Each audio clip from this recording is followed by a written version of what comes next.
Qua con Sergio Silva, al termine di una partita molto combattuta, 3-2 risultato finale per il Grosseto. Il Follonica sicuramente ha mostrato di essere in un gran bel momento di forma e il derby però è andato a appannaggio del Grosseto. Come l'hai vissuto?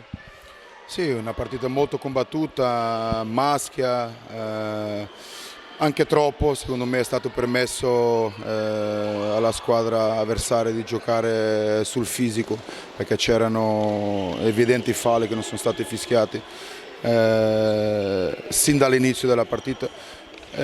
Poi per il resto la partita poi è stata, come ho detto prima, molto combattuta, ha merito l'avversario di aver fatto 3 gol, noi non siamo riusciti, siamo riusciti a fare solo 2, quindi quando uno vince ha sempre meriti, vanno fatti i complimenti. I miei ragazzi gli devo fare anche a loro già fatti i complimenti per quello che hanno fatto. Una pista complicata contro una squadra che giochi in questo modo qua, lo sapevamo, quando le viene permesso tutto è più complicato, è più difficile perché ci abbracciavano, non riuscivamo ad andare dentro e tutte le volte eravamo tirati giù per terra.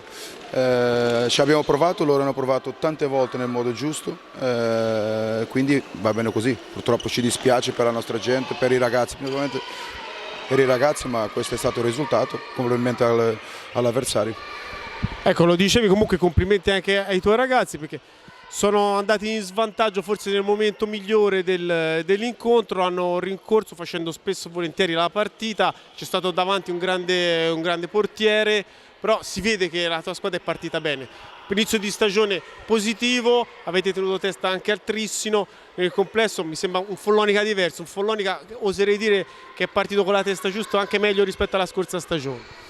Sì, sicuramente sì, queste partite che avevamo fatto fino adesso questo dicevano, ma penso che anche oggi noi abbiamo creato tanto. Inizio e secondo tempo abbiamo avuto tantissime occasioni, poi forse nel nostro momento migliore abbiamo preso un blu, siamo stati gli unici che siamo stati penalizzati con un blu e con un rigore quando ce n'erano altrettanti da fischiare e non sono stati fischiati.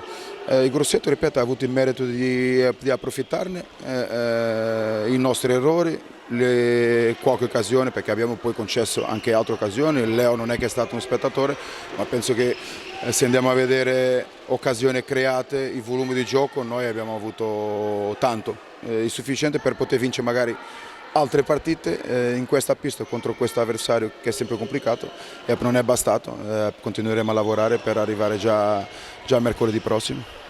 Allora, ringrazio Sergio Silva e complimenti per ora per la stagione. Grazie. Grazie.